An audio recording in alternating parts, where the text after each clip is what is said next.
Bonjour à tous. Donc je suis Guillaume Albert, je travaille au Conseil régional de Nouvelle-Aquitaine. Je suis basé à Bergerac, sur le sud bergeracois. J'ai la lourde tâche de vous garder éveillé après ce déjeuner. Donc je relève le challenge avec intérêt pour explorer avec vous cette question de l'agroécologie et plus particulièrement explorer un petit peu les relations entre territoire et alimentation.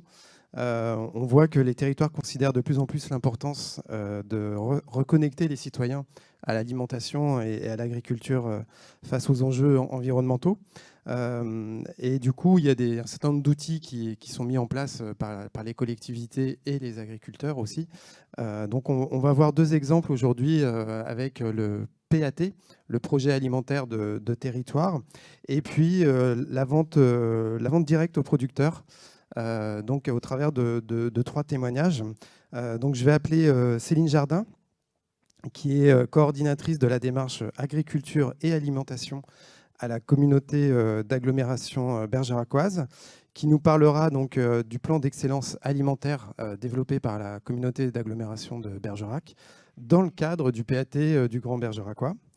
Je vais également appeler Arnaud Bourgeois, donc, qui est intervenu déjà ce matin, donc, que vous connaissez déjà un petit peu, donc, qui est éleveur de races bovines et porcines menacées, voilà, et qui est implanté à Saint-Félix de Villadex, et Madame Nathalie Corrade, voilà, qui est là, qui est maître de conférence à Bordeaux Sciences Agro et spécialisée dans les systèmes alimentaires territoriaux. Je vais commencer par vous, Nathalie. Vous avez étudié de nombreux PAT, vous avez même participé à la réflexion sur un certain nombre de PAT sur des territoires. Est-ce que vous pouvez nous présenter, nous rappeler ce qu'est un PAT et dans quel contexte finalement ils sont nés? D'accord, très bien. Oui, c'est bon. Donc, bonjour à toutes et tous. Alors les PAT, en fait, ils arrivent de loin. Quand on regarde l'histoire, hein, on a commencé plutôt à s'intéresser aux circuits courts dans les années 90. Et puis petit à petit, les circuits courts, c'était plutôt des initiatives venues soit de la société civile, les mangeurs, et puis petit à petit, évidemment, du monde agricole. Et puis ensuite, les politiques se sont emparés de cette question-là dans les années, début des années 2000. Et puis, il y a eu un glissement au fur et à mesure des approches plutôt acteurs à des approches territoriales. Et donc, les projets alimentaires de territoire, ils ont été inscrits en 2014 dans la loi d'avenir pour l'agriculture, l'alimentation et la forêt par le ministère de l'Agriculture. Et ce sont des projets qui ont vocation à faire du développement durable de territoire à partir de la reterritorialisation de l'agriculture et de l'alimentation. Et donc, ils ont comme méthode... Alors, en fait, dans la définition, c'est drôle parce que la définition, elle est plus par comment est-ce qu'on fait que qu'est-ce qu'on fait quand on regarde la loi. Et du coup, dans le comment est-ce qu'on fait, c'est remettre autour de la table l'ensemble des acteurs du système alimentaire, je dirais tous les acteurs, hein, puisqu'on fait tous partie du système alimentaire, pour porter un projet de développement durable des territoires à partir de l'alimentation et de l'agriculture durable, évidemment, hein, puisque derrière, il y a quand même cette ambition de durabilité. Et est-ce que c'est facile? Non. Mais non, mais parce que tout projet collectif, mais c'est pas vrai que pour les PAT, pour plein de raisons, tout projet collectif est beaucoup moins simple qu'un projet individuel. Voilà, c'est plus simple hein, de penser à soi et de se regarder soi que d'avoir une approche plus collective, territoriale et d'avoir pour ambition, évidemment, de mettre tout le monde dans le projet. Donc le commun, c'est quand même plus compliqué que l'individuel. Voilà, donc c'est difficile. La deuxième raison pour laquelle c'est un petit peu difficile, c'est que l'alimentation n'a jamais été compétence de qui que ce soit, si ce n'est, alors voilà, et donc surtout pas des collectivités territoriales ou des territoires de projet comme les pôles territoriaux ou comme les pays auparavant. Et donc du coup, en fait, comme on a plutôt délégué, d'ailleurs on n'a pas fait de politique alimentaire, hein, on a fait une politique agricole, on a confié la politique agricole plutôt à l'Europe en disant c'est l'Europe qui va décider quel est le modèle qui va alimenter le territoire européen et assurer la sécurité alimentaire de l'Europe. Les territoires, eux, se sont pas tellement préoccupés de la question alimentaire. Voilà. Et donc, du coup, on pourrait y passer 2 heures, mais on ne va pas y passer des heures, mais on pourrait montrer que, résultat des courses, effectivement, on s'est préoccupé d'autre chose que de l'agriculture et de l'alimentation au niveau local. Du coup, des compétences n'ont pas été données à des acteurs locaux, publics locaux pour faire ça. Et du coup, c'est un petit peu plus compliqué. Du coup, sur les territoires, la complexité, c'est que les acteurs ne se sont pas forcément rencontrés depuis longtemps, quoi. Voilà. Donc aujourd'hui, dire on va faire un projet alimentaire de territoire, c'est remettre autour de la table des acteurs qui, au mieux, se connaissent, mais ne se sont pas beaucoup parlé, et au pire, se connaissent et n'ont pas envie de se parler. Voilà, donc du coup, c'est pas forcément hyper facile à faire. Et voilà pourquoi je pense que c'est complexe. Mais complexe ne veut pas dire qu'il faut pas faire et que c'est impossible. Voilà. La complexité n'est pas l'impossibilité. Et si on devait un petit peu caractériser un PAT, quelles sont les grandes étapes finalement de la réflexion jusqu'à l'action finale? Est-ce qu'il y a une méthode ou est-ce que chaque territoire a sa propre méthodologie? Alors moi, je pense qu'il faut... Enfin, dans la loi, il y a effectivement plutôt énoncé une méthode qui consiste à dire qu'il faut commencer par faire un diagnostic. Déjà, il faut repérer tous les acteurs qui sont susceptibles de participer à la mise en place de ce projet ou moins à sa définition, parce que déjà, il faut le définir avant de le faire. Ensuite, faut faire un diagnostic parce que pour savoir ce que je dois mettre dans le projet, il faut que je sois au clair sur c'est quoi les enjeux alimentaires, agricoles, qu'est-ce qu'il va falloir que je remette dedans, etc. Donc ça, c'est plutôt la méthode et c'est vrai que la loi définit plutôt par la méthode. Alors moi, ça m'inquiète toujours quand on fait comme ça parce que, et pour quand même, moi, maintenant, depuis 2014, travailler sur ces sujets-là, le risque qu'il peut y avoir à un moment donné, c'est une forme de normalisation des projets alimentaires de territoire. C'est-à-dire, tous les territoires vont faire la même chose, vont utiliser la même méthode, vont mettre les mêmes actions, etc., alors que les territoires sont extrêmement différents les uns des autres.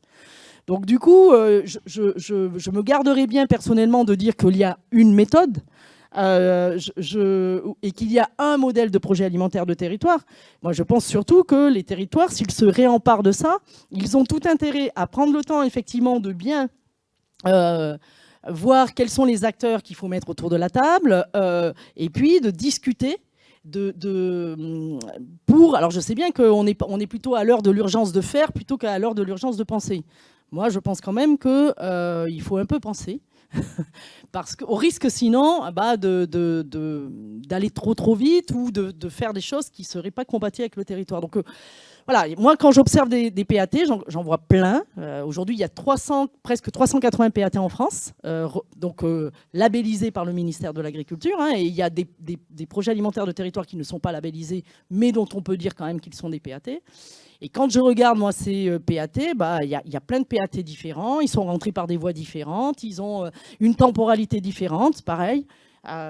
Faut du temps. Voilà, faut du temps. Il faut donner du temps à ces choses-là parce que remettre les gens autour de la table pour faire ça, c'est complexe. Voilà. Donc, moi, ça m'ennuie de parler d'une méthode. Voilà, il y a des éléments de méthode sûrement, mais je pense que chaque projet doit faire avec les acteurs du territoire et avoir sa propre logique, quoi. Très bien. Alors, tout à l'heure, vous disiez effectivement que c'est une compétence relativement récente des collectivités, cette question d'aborder l'alimentation. Comment elle se positionne justement vis-à-vis de cette question-là de l'alimentation et des PAT ? Alors, il n'y a pas de compétence, en fait. Il n'y a pas de compétence par la loi de l'alimentation. Par contre, les collectivités, elles s'en sont effectivement emparées. Alors, les collectivités, quand on regarde, il y a un réseau national des projets alimentaires de territoire qui recense un petit peu tous ces projets, qui essaie de les typologier. Et quand on regarde, en fait, quels sont les institutions territoriales qui s'emparent de ça, pour l'essentiel, ce sont plutôt des territoires de projet que des collectivités territoriales à proprement parler. Donc notamment les pôles territoriaux qui s'emparent beaucoup de ça, parce que les pays, ce sont eux qui sont partis. Et puis ensuite, il y a eu les pôles territoriaux, il y a quelques parcs naturels régionaux, et puis il y a des communautés de communes. Des communes à l'échelle communale, très peu, mais il y en a. Il y a des échelles départementales. Donc oui, les collectivités... Alors, si je prends tout ça et que je dis tout ça fait collectivité territoriale, on ne va pas rentrer dans la sémantique, mais en fait, elles se sont emparées de ça et plutôt pas mal. Bon, même s'il y avait une ambition de 500 PAT, je crois, en 2020, on n'y est pas, mais c'est pas très grave. C'est pas ça qui est important.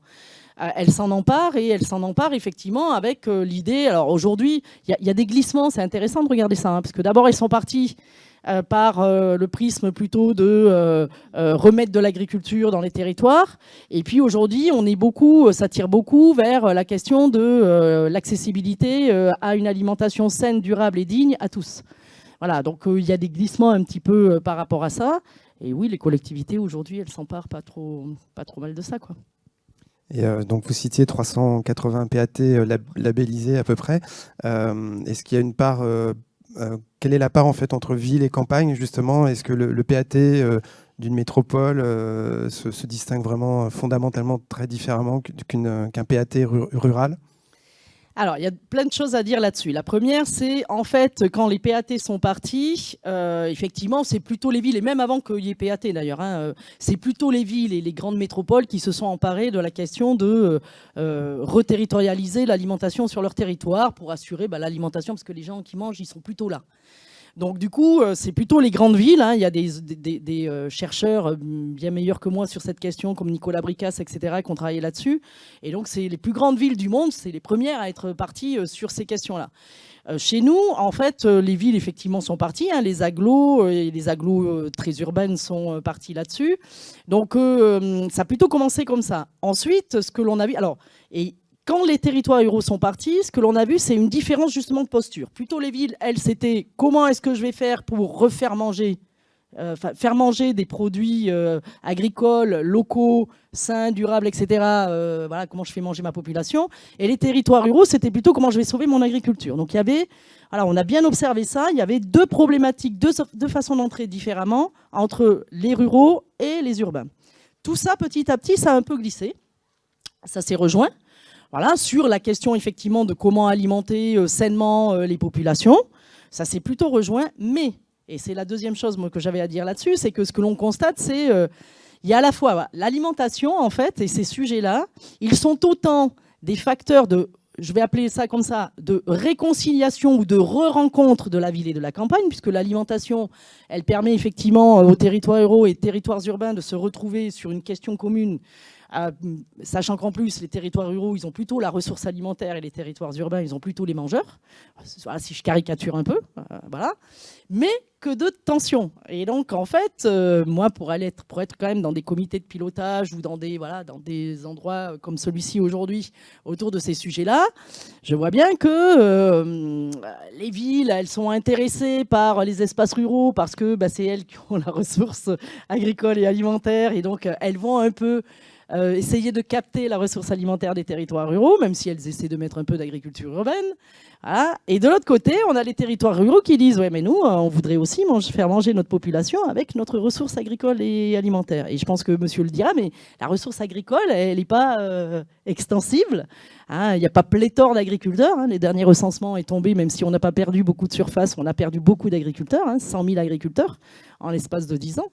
Donc forcément, il y a des tensions qui se jouent entre la ville et la campagne sur cette question de la reterritorialisation de l'agriculture et de l'alimentation. Donc il y a des coopérations, mais il y a aussi des tensions. Merci beaucoup Nathalie pour ces explications.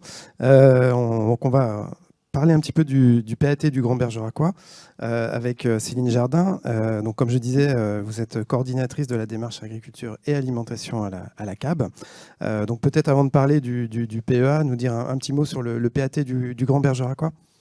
Oui, alors effectivement, comme Nathalie l'a expliqué, le PAT du Grand Bergeracois, il a démarré en 2015, donc ça fait déjà un petit moment. Il a été créé à l'échelle de ce qu'on appelle à l'époque d'un pays, c'est-à-dire qui regroupe 4 EPCI, 4 communautés d'agglomération. C'est toujours le cas aujourd'hui, l'échelle est toujours la même, sauf que ça ne s'appelle plus un pays. Alors, il a été formalisé un petit peu selon la méthode que Nathalie a expliquée, avec un diagnostic de territoire, qui effectivement a mis en exergue le fait qu'il y avait de la déprise agricole, des non-reprises d'exploitation pour le côté amont, pour le côté aval, effectivement des problèmes au niveau de la restauration collective pour pouvoir approvisionner les convives en produits locaux. Donc voilà, c'est des sujets en fait qui sont prédominants, mais qui préoccupent finalement, je pense, tous les PAT. Et de là, effectivement, donc il y a eu une charte qui est née avec 8 ambitions qui donc du coup vont de la fourche à la fourchette, hein, justement pour balayer toutes ces thématiques. Et du coup, voilà, il y a à la suite de ça des actions concrètes qui découlent au niveau de ce PAT, notamment sur la formation des cuisiniers à l'introduction de produits bio et locaux.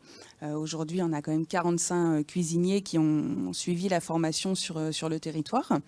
Et également aussi des formations de lutte anti-gaspillage alimentaire aussi en restauration collective, voilà, qui permettent voilà, de faire des actions assez concrètes et d'illustrer aussi auprès des citoyens un petit peu voilà, la thématique d'un PAT qui peut paraître quelquefois distante. Voilà. Donc ça, voilà, c'est un PAT donc effectivement qui a été lauréat de l'appel à projet PNA, Plan national de l'alimentation, effectivement en 2020-2022. Et voilà, donc il y a effectivement plusieurs thématiques. Aussi, le PAT souhaite travailler au niveau du foncier aussi, parce que c'est un enjeu dans les années à venir. Et ce dont on parlait ce matin aussi sur les régimes alimentaires de demain, il y a aussi une préoccupation sur voilà, dont souhaite s'emparer aussi le PAT à ce niveau-là. Voilà, comment concilier en fait tous ces changements qui vont arriver, comment les anticiper, comment les préparer. Et du coup, en parallèle de ça, la communauté d'agglomération bergeracoise, donc qui est une des agglos de ce pays qui œuvre au sein du PAT, bah voilà, a une volonté politique assez forte et a voulu mettre en place, effectivement, du coup, ce qu'on a appelé le programme d'excellence alimentaire, qui est une déclinaison opérationnelle du PAT. Est-ce que vous pouvez nous expliquer en quoi consiste ce pôle ? Alors voilà, donc il y avait une volonté politique effectivement de pouvoir rapprocher ce que j'expliquais, le côté amont et aval, et de trouver des solutions, même si c'est pas voilà, des leviers, des solutions, voilà, avec des actions concrètes. Autour de 3 grands axes, on va dire, donc l'axe de l'environnement, l'axe du développement économique aussi, et également ce que vous disiez, une alimentation de qualité, saine, sûre, durable. Voilà, donc c'est toutes ces grandes thématiques avec effectivement à l'intérieur de chaque plusieurs objectifs. Dont une légumerie ? Voilà, d'où une légumerie, effectivement. Mais pas que. En fait, il y a aussi l'arrivée de la loi Egalim, hein, qui a obligé, effectivement, enfin, obligé, c'est un bien grand mot. Voilà, la restauration collective a du coup, voilà, réintroduire des produits sous signe officiel de qualité et des produits bio. Donc, effectivement, une légumerie, mais pas que une légumerie. Il faut aussi partir plutôt de l'amont. Il y avait une volonté politique, on l'a dit tout à l'heure, on manque d'agriculteurs. Le premier pas qui a été fait par l'agglomération, ça a été d'acheter une ferme de 12 hectares qui a été transformée en lieu de test. Donc, c'est-à-dire que ce sont des parcelles qui sont mises à disposition de jeunes agriculteurs ou moins jeunes ou en reconversion ou des hors-cadres de familiaux. Et on leur met à disposition donc un parcellaire, du matériel en CUMA, qui est accompagné par Agrobio Périgord et Pays en Graines. On permet donc à des personnes qui souhaitent devenir producteurs, donc maraîchers ou en culture légumière, de se tester à ce métier. Parce que quelquefois, on se dit qu'on aimerait devenir voilà, producteur, et puis que quand on s'aperçoit finalement, on se rend compte que quelquefois, c'est pas fait pour nous. Donc là, ça permet voilà, d'être vraiment en conditions réelles, sur des surfaces, de ne pas avoir trop de trésorerie aussi à sortir dès le départ, parce que c'est aussi un frein aussi quelquefois à l'installation. Voilà, donc ils ont entre 1 et 3 ans, ces personnes qui vont arriver sur les espaces tests pour ensuite aller acquérir du foncier, voilà, sur le territoire. D'accord, très bien. Voilà. Oui. Après, je peux vous pouvez continuer. Donc voilà, donc ça c'était le premier maillon en fait de ce qu'on appelle ce fameux programme d'excellence alimentaire. Et puis alors de l'autre côté, voilà, il y a la restauration collective aussi, donc qui souhaite approvisionner, mais qui demande aussi d'avoir des volumes aussi quelquefois parfois conséquents. Et on souhaiterait que voilà, les producteurs puissent approvisionner les restaurations collectives, mais voilà, quelquefois ça fonctionne pas. Donc, pour permettre d'avoir un outil qui fasse consensus un petit peu au milieu de tout ça, pour réunir ces deux univers, la communauté d'Aglo a choisi d'investir donc dans une légumerie, mais qui n'est finalement pas qu'une légumerie, c'est un terme finalement assez réducteur. Parce que c'est un projet qui a été travaillé justement avec les producteurs, avec la restauration collective. Et donc, c'est un outil qui va permettre d'une part d'avoir du stockage aussi, parce que les producteurs, ils veulent bien produire, mais quelquefois, ils n'ont pas non plus les infrastructures et la capacité pour stocker en fait tout le besoin de la restauration collective. Donc, c'est voilà, déjà une première phase. Et ensuite aussi, voilà, de permettre à la restauration collective d'avoir des produits bio locaux, ce qu'on appelle aussi en 4e gamme. Voilà, ce sont des produits qui sont en fait découpés, mais pas transformés, juste préparés. On appelle ça, c'est différent. C'est pas des trucs tout faits qui seront livrés. Voilà, c'est juste aussi pour permettre aux cuisiniers, aux cantiniers, de pouvoir se focaliser sur autre chose dans la cuisine, de pouvoir faire un meilleur gâteau, de pouvoir aussi voilà, se concentrer sur d'autres tâches, discuter avec les convives aussi justement, faire de la sensibilisation à la lutte anti-gaspillage, voilà, plutôt que d'avoir forcément des pommes de terre à éplucher ou des carottes à éplucher, qui n'est pas toujours très, très valorisant à ce niveau-là. Donc cette fameuse légumerie, en fait, c'est un équipement aussi qui est mutualisé avec ce qu'on appelle la plateforme Manger Bio Périgord, qui est un collectif, une association de producteurs bio de Dordogne, qui réunit une quarantaine de producteurs et qui du coup contractualise avec les producteurs. Et l'objectif des élus de la CAP, c'était bien celui-là, c'était que les producteurs, on en a beaucoup parlé ce matin, puissent vivre du fruit de leur travail. L'objectif de la plateforme de producteurs de Manger Bio Périgord, c'est justement les prix d'achat sont fixés par les producteurs eux-mêmes en commission, 2 fois par an. Et en fait, ensuite, voilà, il y a un contrat qui est signé avec un engagement sur un prix et sur un volume. Voilà. C'est facile à mettre en place, tout ça il y a des freins à ce déploiement, finalement, de l'amont jusqu'à l'aval? Alors oui, des freins, il y en a. En fait, c'est réussir à amener une démarche assez vertueuse avec une multitude d'acteurs, hein, c'est ce que vous disiez aussi. Voilà, c'est essayer de remettre aussi tout le monde autour de la table et que tout le monde aussi avance ensemble et en même temps vers un objectif commun. Ce qui n'est pas toujours le cas, mais finalement on s'aperçoit qu'on y arrive. Voilà, parce qu'on a quand même réussi. Mais voilà, tout ça c'est de la concertation, c'est du recensement de besoins, c'est de la mutualisation. C'est plein de choses à mettre en œuvre. Et puis après, c'est aussi des projets qui sont évolutifs et aussi voilà, qui vont s'adapter à la demande du territoire, aux besoins du territoire. Je vous parlais aussi tout à l'heure d'environnement aussi, dans les axes qui sont prédominants dans ce projet.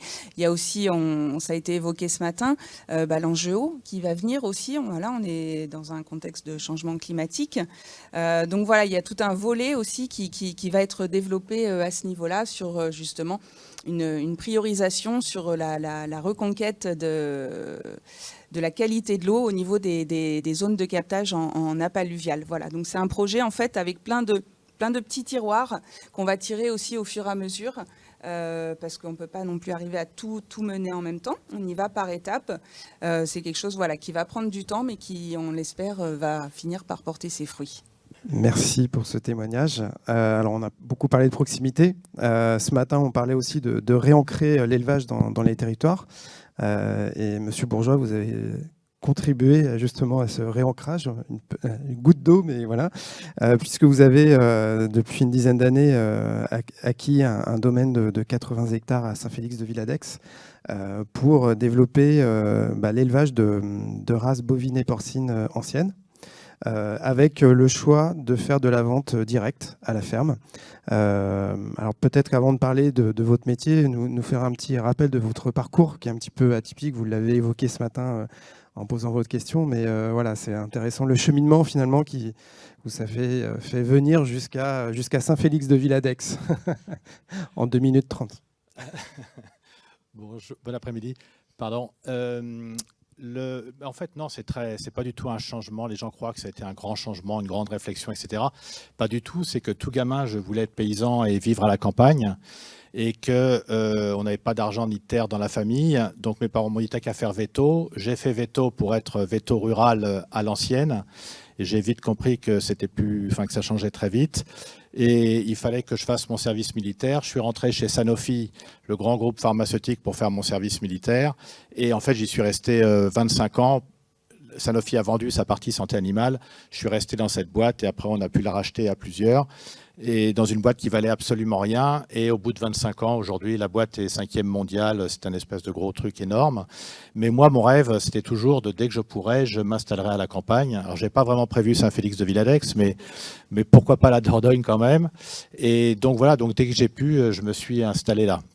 Et en fait, tout ce que je raconte aujourd'hui, ou la façon dont je vois les choses et dont j'analyse l'agriculture, comme ce matin, je n'ai pas pu résister tellement ça m'avait énervé là, de voir la Chambre d'agriculture raconter des choses comme ça. Mais enfin bon, c'est toujours avec cette perspective d'une autre industrie, vue de l'entreprise. Il y a des choses qui m'épatent toujours d'ailleurs dans l'agriculture, c'est il n'y a que nous, la production agricole. Il faut qu'on aide les gens à avoir un revenu. Combien de fois on entend les agriculteurs dire ça? Moi, ça m'énerve. Quand on a un seul client, je vais revenir sur le sujet, pardon, mais quand on a un seul client, il est évident que c'est le client qui décide de son prix. Mais c'est connu. Nous, jamais dans ma précédente boîte, on aurait accepté d'avoir un seul client. Quand on avait un client qui achetait plus de 5% de notre total chiffre d'affaires, on était très inquiet en se disant, si on le perd, qu'est-ce qu'on va devenir? Les agriculteurs, aujourd'hui, ils ont un seul client. Alors, c'est une coopérative, c'est tout ce que vous voulez. Mais c'est impossible. Vous n'êtes jamais en position de négocier quoi que ce soit quand vous êtes dans cette position-là. Donc, il y a des basiques dans l'agriculture qui m'épatent. Je ne vous dis même pas comment on décide du prix de vente. Le prix de vente en agriculture, mais je ne sais pas s'il y a beaucoup d'agriculteurs là, mais on fait le test, c'est classique. On commence à calculer nos charges, et puis on dit, notre prix, il faut que ce soit là. Puis on s'accorde à peine un tout petit peu de revenus. Dans l'industrie, on ne fait pas comme ça. On dit quel est le prix du marché, à quel prix les gens sont prêts d'acheter dans le marché, et puis notre prix de vente, ce sera ça. Et puis après, on travaille sur nos charges pour avoir la plus grande marge. Donc, c'est des trucs, mais qui sont hyper basiques. Mais c'est vraiment du B à bas. Et pourtant, donc quand je suis arrivé là, moi je dis, moi je veux faire de l'élevage. Et donc je suis allé à la Chambre d'agriculture. Alors j'ai dit, je voudrais faire quelques volailles festives, des chapons, un truc comme ça. Oui, alors vous en voulez en faire combien? 5 000, 20 000, 30 000? Ah, je dis, non, mais moi, attendez, je veux avoir plusieurs élevages. Donc je vais peut-être en faire une 50aine. Donc le gars à la Chambre, il m'a regardé avec des yeux comme ça, en disant, mais qu'est-ce que c'est que cet uluberlu? Il faut dégager, quoi, il n'y a rien à voir. Pareil pour les vaches. Quand j'ai dit que je voulais faire... des vaches, donc il fallait garder ça à l'intérieur 6 mois. Je dis non, moi, à la limite, elles seront 12 mois par an dehors, etc. Mais je raconte ça de cette façon un peu caricaturale, et je regrette d'ailleurs, vous avez remarqué que tous les politiques étaient partis, tous les grands chambres d'agriculture, etc., tout le monde est parti. Quand on veut vraiment parler de choses intéressantes, ils s'en vont. Mais vraiment, mais ça m'agace très fort. Il en reste ? Ils n'osent pas lever la main. Mais enfin, je raconte tout ça parce que c'est quand même moi, c'est un vrai témoignage. Alors, pourquoi je suis parti sur ces races-là? Parce que quand on m'a dit, il faut que tu aies 150 vaches limousines, moi, je voulais leur donner des noms et leur mettre des cloches à mes vaches. Je n'allais pas me payer 150 cloches, 150 noms, jamais je les aurais reconnus. Mais surtout, j'ai des voisins qui font ça très, très bien. Ils en ont 150, puis 200, puis 250, puis 300. C'est jamais assez parce qu'ils vendent ça qu'à une seule personne. Ils ne gagnent pas d'argent, ils se plaignent, etc. Donc, moi, je me suis dit, je ne veux pas rentrer dans ce milieu-là. Ce que j'avais compris de mes précédentes 25 années, c'est qu'il fallait faire des produits différents du reste du monde, qu'il ne fallait pas faire des gros volumes, parce que si on faisait des gros volumes, il fallait être super pas cher, et qu'on trouverait toujours des gens qui feraient moins cher. Ça, c'est dans toutes les industries pareil. Vous pouvez faire du foie gras ici tant que vous voulez. Hein. Les Hongrois, les Bulgares, j'ai vécu 10 ans, ou je ne sais plus combien, oui, une dizaine d'années dans les pays de l'Est. Les Hongrois, les Bulgares, votre foie gras, ils savent le faire aussi bien. C'est le même maïs, la même race de canard. La seule différence qu'ils ont, c'est que le coût horaire d'une personne en Hongrie et en Bulgarie est moitié moins cher qu'ici. Donc, allez faire du foie gras, IGP, machin, soi-disant... pardon, là j'ai un éleveur, un ami en plus, éleveur de canards, donc évidemment, il ne va plus être mon ami après. Mais c'est super important de comprendre ça. Si vous voulez faire du volume, il faut être pas cher. Si vous voulez gagner de l'argent, il faut faire des choses différentes. Donc je me suis dit, je ne vais pas faire des limousines, puis en plus je ne vais pas emmerder mon voisin qui en a. Je vais faire quelque chose de différent. Je vais essayer de jouer un tout petit rôle, parce que si je voulais venir vivre à la campagne, c'était aussi pour essayer de participer à la défense de la ruralité, ce dont on n'a absolument pas parlé ce matin. Mais s'il y a des agricultures locales, s'il y a des gens qui reviennent s'installer, etc., c'est la vie dans nos campagnes. Et il faut aussi des médecins, il faut des écoles, etc. Ça, pour moi, ça fait partie de la globalité. On peut parler de tout le reste, mais faire venir des gens pour s'installer en agriculture s'il n'y a pas de médecin. Moi, je commence à être un peu vieillard, là. J'ai mal à la hanche, le machin, le truc. Il n'y a pas de médecin. On me dit qu'il faut aller à Bordeaux. Bon, c'est quand même loin, Bordeaux. J'insiste là-dessus parce que si on veut qu'il y ait de l'agriculture, bien sûr, il faut faire à manger, à qui on va vendre, etc. Enfin, il faut aussi qu'il y ait des infrastructures générales qui nous permettent de rester et de vivre ici. Je ne sais absolument plus où j'en étais. Mais ça va me revenir. Le choix des Alors, le choix des races. races. Voilà, le choix des races. Donc, faire vivre la ruralité et puis défendre son environnement. Ici, on a plutôt la chance de vivre dans un environnement qui est superbe. Mais moi, j'ai mon voisin, il a je ne sais pas combien, 200 hectares de maïs. On parle, je ne connais rien en culture. Alors là, autant en animal, je peux vous dire 2-3 trucs, mais en culture, j'y connais rien. Mais il fait du maïs tous les ans depuis combien? 20 ans, 25 ans sur les mêmes parcelles. Bon, moi, ce n'est pas du tout ce que je veux faire. Je me suis dit, je vais plutôt reprendre des races qui vont être différentes. Je vais essayer de voir ce que ça donne. Je vais travailler avec des gens compétents. Alors, j'ai cherché les gens compétents en Dordogne sur la transformation, sur la salaison, le séchage, la conserverie, etc. Je n'ai rien trouvé. Ces métiers-là n'existent plus. Il n'y a plus de compétences. Alors, on va me dire le lycée agricole de Périgueux. Bon, ok, un petit peu. Mais les compétences ne sont pas là. Ça, c'est encore un vrai sujet pour la région. Alors, j'ai dit ça à votre président Rousset, qui a eu l'intelligence de dire proposez-moi un projet. Alors évidemment, quand on est comme ça, on se dit bon, tant pis. Mais bref, pour participer à cette défense de la biodiversité, je me suis dit je vais prendre des races différentes. Et puis je vais aller jusqu'au bout du projet en prenant des trucs qu'on a considérés comme pas assez productifs, donc pas industrialisables, et on va voir ce qu'on peut en faire. Et aujourd'hui, je fais de la basadaise. Alors, c'est connu, mais les basadaises, il y en a 2500 vaches en France. La limousine, il y en a 1,5 million. Ça vous donne à peu près le rapport quand même. Donc, on est vraiment dans le petit. Et puis, je fais de la vache bordelaise. Là, il y en a 400. Il n'y en avait plus que 10 dans les années 80. 5 en Dordogne, 5 en Gironde. Il y en a plus que 400 par rapport à ces 1,5 million de limousines. Donc, quand vous venez, vous voyez, ça vous intéresse, ça? Monsieur, ça vous intéresse? Ben oui, forcément. Si je vous parlais de limousine, là, vous diriez, bon, il fait comme tout le monde, etc. Il n'a rien à dire. Là, il y a des choses intéressantes à raconter. Je finis pas tout de suite, mais je vais finir très vite. Bientôt. Je vais finir très vite. Mais tout ça, c'est important parce que maintenant, quand je vais vendre mes produits, et c'est pour ça que je veux faire de la vente directe, parce que quand je vais vendre mes produits, je raconte ça aux gens. Cette histoire, je la raconte, et c'est vrai. Et quand je leur dis pas que je vais vendre du veau tout blanc, anémié, dégueulasse de Sobéval, je leur dis, je vais vous vendre du veau qui est rouge. Pourquoi? Parce que c'est un veau qui a vécu dehors, qui a mangé de l'herbe, c'est naturel, etc., etc. Et les gens, ils sont prêts à manger du veau rouge si vous leur expliquez que leur viande de veau va être rouge. Et ça, c'est tout l'intérêt de la vente directe. Et je me méfie de cette grande vogue des circuits. Alors voilà, un point, je vais vraiment conclure. Enfin, vous répondez à mes questions, donc c'est bon. Allez-y, continuez. Et pourquoi c'est important? Donc, il y a la vente directe. Pourquoi? Pour moi, c'est vraiment très important. Parce que ça nous permet de parler au client final. Ça nous permet de lui raconter toute notre histoire et il a confiance. Après tout, est-ce que nos produits... Alors déjà, vous avez noté que tout le monde parle de qualité.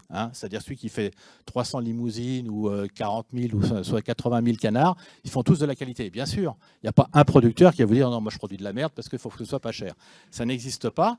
Donc tout le monde produit de la qualité. Mais il faut vraiment que le consommateur comprenne ce que c'est que cette qualité. De quelle qualité on parle? Moi, je dis juste, il faut que ce soit beau. Moi, je vous promets que ça va être sain, c'est-à-dire que je ne vais pas mettre d'antibiotiques, sauf si mon animal est malade, parce que si mon animal est malade, j'ai quand même été veto, il faut quand même que je le soigne, donc s'il y a besoin, je mettrai des antibiotiques. Mais dans mes productions, il n'y a pas d'antibiotiques, donc moi, je vous promets que c'est sain, je vous promets que c'est bon, que vous allez donner ça à vos enfants, et que vos enfants vont aimer la viande que vous allez leur mettre dans l'assiette. Donc il n'y a plus besoin d'être vegan, végétarien, végétalien, tout ce que vous voulez, etc. Vous avez le droit de manger de la viande, elle va être très bonne, venez voir nos animaux à la maison, cloche, et ils ont un nom, vous voyez, on s'en occupe bien. Bref. Et pourquoi la vente directe, le dernier point? La vente directe, c'est qu'on fait sauter toutes les marges. C'est-à-dire que tous ces gens dont je parlais avant, la coopérative, le machin, le truc qui vient prendre, le maquignon, tous ces gens-là qui prennent leur marge entre les deux, c'est des moins 20%, moins 30%. Ces gens-là, il faut qu'ils vivent, c'est normal. Je vends 2-3 malheureux pots de pâté à notre petit magasin local pour lui faire plaisir. Ben, elle prend 20% pour revendre ça. Et c'est normal, c'est même pas beaucoup, enfin, je dirais, mais ça me fait 20%. Or, moi, 20%, c'est plus que ce que je ne gagne. Donc, à chaque fois qu'on met un intermédiaire au milieu, et le circuit court, c'est un intermédiaire, on perd de la marge. Et du coup, on est obligé de vendre plus cher ou alors on gagne plus sa vie. Donc, c'est un modèle. Alors, je ne vous dis pas que ce modèle est parfait. Si vous voulez me demander est-ce que c'est difficile, comme ça, je vais tout de suite répondre à ça. Donc, est-ce que c'est difficile, monsieur Bourgeois? Non, le modèle lui-même n'est pas difficile à comprendre. Vous l'avez tous produit. On produit. Alors, ce modèle-là, il fait très bizarre ici en Dordogne. C'est ça qui est épatant. Et j'ai essayé de convaincre nos amis Germinal Perrault et tous ces braves gens qui sont apparemment convaincus quand on leur parle, mais après, il ne se passe plus rien. Ce qui est terrible, c'est que la Dordogne est complètement adaptée à ce schéma-là. C'est des petites terres, ce sont des petites fermes, les terres ne sont pas riches, il y a de la vraie culture, il y a du tourisme. Du tourisme, c'est-à-dire qu'il y a des gens qui viennent acheter chez nous, vous vous rendez compte, c'est incroyable. Les gens, ils viennent ici pour acheter des produits. Enfin, et en plus, ils peuvent acheter des produits. Bref, la Dordogne, c'est un pays extraordinaire. Et alors, le modèle, on a du mal à le mettre en place ici. Vous allez au Pays Basque, c'est quoi? C'est des éleveurs petits, des petits volumes, qui travaillent ensemble, qui ont des ateliers de transformation, souvent collectifs communs, qui vendent super à la population locale. Ça, c'est évident, ils ne se demandent pas est-ce que c'est trop cher, pas trop cher. La population achète là parce que c'est du produit local de la famille. Et puis, on va acheter du produit basque parce que c'est génial. Mais ça, c'est un modèle. Mais qu'est-ce qu'on attend pour mettre ça en Dordogne de façon généralisée? Et là, on participera à vos plans d'alimentation alimentaire, territoriaux, etc. On est en plein dedans. Mais c'est pour moi, on commence par des petites gouttes, des petits morceaux. Alors vous allez me dire, peut-être, c'est pas comme ça qu'on va nourrir le monde. Alors moi, j'ai raconté ces conneries-là pendant 25 ans dans ma grosse boîte, en disant qu'il fallait produire du poulet super pas cher aux États-Unis et au Brésil. Alors, c'était de la qualité. Je peux vous assurer que mes anciens clients, eux, ils produisaient de la super qualité. Et ils ont raison, parce qu'il y avait pratiquement zéro germe. C'est-à-dire qu'il y avait zéro bactérie, zéro quoi que ce soit, lavé à l'HCl, là, comment ça s'appelle, l'acide chlorhydrique, bref. Tout ça, c'était nettoyé, c'était super. C'était de la super qualité. Mais le goût, on l'avait complètement oublié. C'est-à-dire qu'on ne s'occupait pas si c'était bon, pas bon, la dinde énorme, etc., qui ne valait rien. Bref, tout ça, moi, j'ai raconté qu'il fallait produire des choses comme ça pour nourrir le monde. Mais quelle vaste connerie! Il ne faut surtout pas partir dans ces schémas-là, parce que ce sont ces gens-là qui tuent les élevages des différents pays, et qui, parce qu'ils importent, on va importer leur poulet, on va importer leur viande d'Amérique du Sud, etc. ici, bien sûr, après au niveau prix, on peut plus se battre. Donc, pour résumer, oui, il faut absolument territorialiser. Je pense que le modèle petit est un modèle qui peut se répandre s'il fait tache d'huile. Après, s'il ne fait pas tache d'huile, si on ne permet pas à des nouveaux agriculteurs de s'installer ou aux agriculteurs actuels de se diversifier et de rentrer dans ce modèle, là, on n'aura pas d'autre choix que d'aller vers de l'agriculture très industrielle. Merci, monsieur Bourgeois. Vous avez fait mon travail d'animateur. Très bien. Peut-être une ou deux questions, pas plus.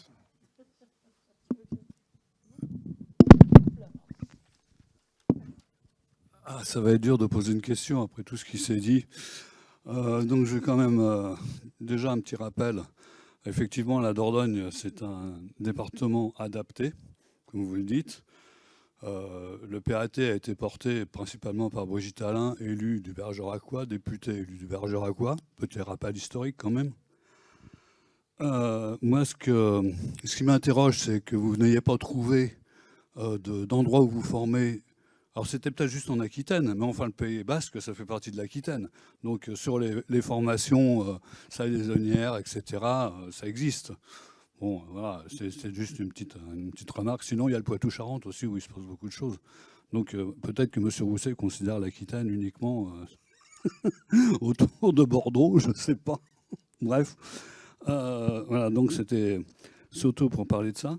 Comme question, est-ce que j'ai vraiment une question, hormis de vous dire qu'effectivement, il faut aller dans ce sens et que c'est ce qu'on essaye de porter dans nos réseaux depuis, j'ai déjà dit ce matin, mais je le répète, depuis plusieurs dizaines d'années, et que pour se faire écouter, c'est hyper difficile, parce qu'il y a un manque de moyens. On a parlé ce matin d'accompagnement plusieurs fois, donc je n'ai pas pu intervenir à ce niveau-là ce matin, mais je le fais maintenant, tant pis, de besoin d'accompagnement, de conseillers, mais les investissements, ils se font au niveau matériel. L'investissement intellectuel n'existe pas.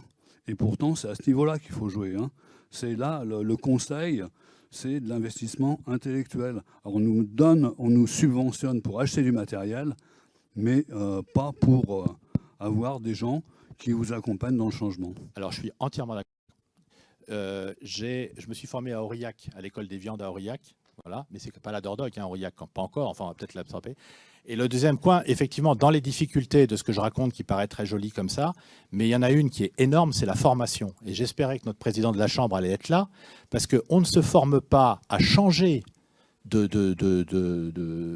logiciel, etc., avec une formation à la Chambre qui commence à 10h le matin, qui finit à 16h l'après-midi, où on vous dit, en gros, on va vous apprendre à faire un site web et vous allez savoir vendre.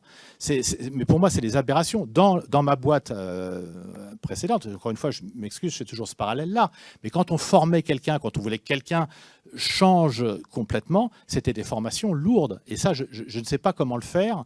Mais effectivement, quand tout le monde a mentionné le mot accompagnement ce matin. Mais moi, je voudrais savoir de quel accompagnement.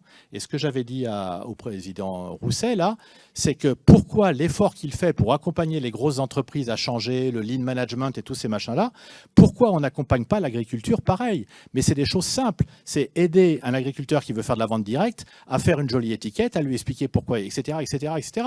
Il y a des accompagnements très simples, de formation très simples à mettre en place, mais ce n'est pas de 10h à 16h avec un technicien de la Chambre.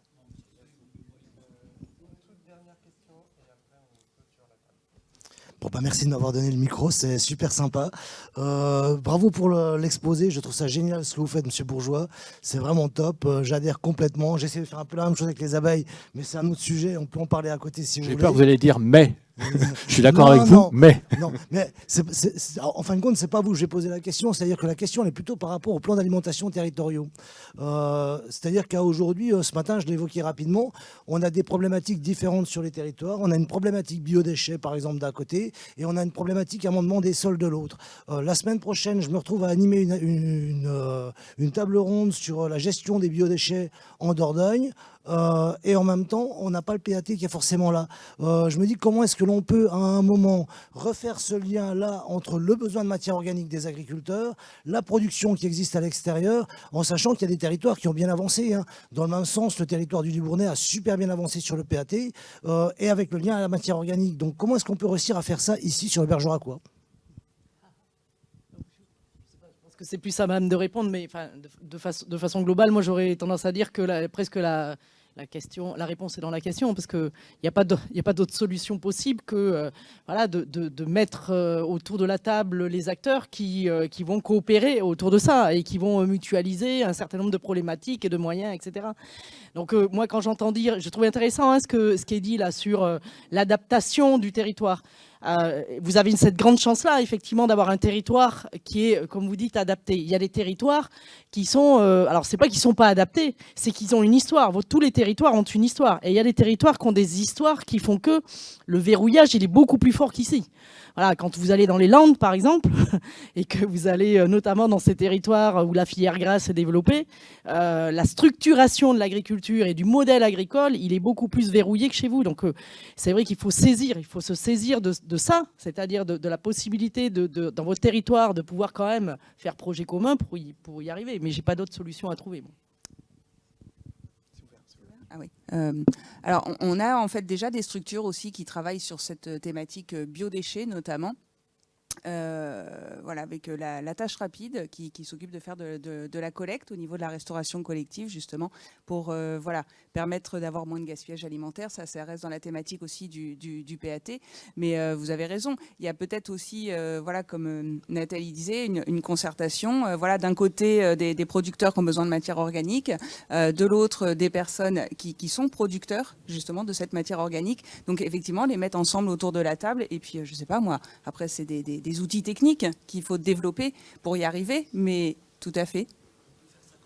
Voilà. Moi, je voulais juste aussi rajouter quelque chose, parce que sur la question des moyens, en fait, les moyens, ils existent. Hein, il y a des moyens pour l'agriculture. Hein, sauf que la problématique, vous le savez bien, c'est que les moyens tels qu'ils sont aujourd'hui donnés, voilà, ils ne sont pas orientés particulièrement vers ce que vous voulez faire vous, quoi. Donc, quand on a voulu changer le modèle agricole dans les années 60, hein, les moyens, ils étaient là. Hein. Voilà, et ça a été très rapide, hein, ça a pris 10 ans. Poum. Voilà. Et donc, du coup, moi, je dis toujours à mes étudiants, on reconnaît la volonté politique aux moyens qu'on met à disposition pour pouvoir atteindre les objectifs qu'on s'est fixés. Bon, voilà, c'est QFD, quoi. Bien, merci. Je suis désolé, hein, on pourrait continuer encore longtemps, mais voilà. Merci en tout cas aux participants et aux questions. Donc, je crois qu'il y a un autre workshop, hein, c'est ça.